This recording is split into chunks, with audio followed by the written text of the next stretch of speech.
You're online right now, shopping, banking, scrolling, and someone somewhere could be trying to steal everything.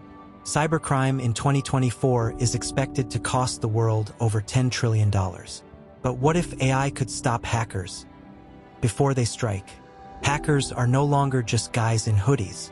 They're using AI, automation, and custom-built malware. Phishing scams, ransomware, identity theft, it's a digital war zone out there. And traditional tools like firewalls and antiviruses, they're like using a paper shield against a laser. This is where AI flips the game. It watches everything: login patterns, behavior, traffic. If you click something weird, AI notices. If a login attempt happens from a random country, it reacts in milliseconds.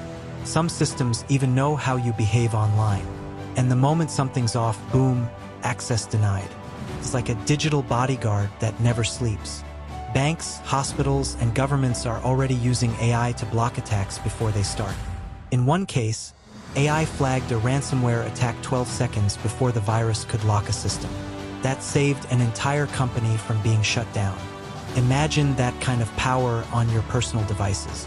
Cybercrime isn't slowing down, but neither is AI. So the real question is, are you protected? Smash that like button if you care about online safety, and follow your daily AI Wire for more real-time tech breakdowns.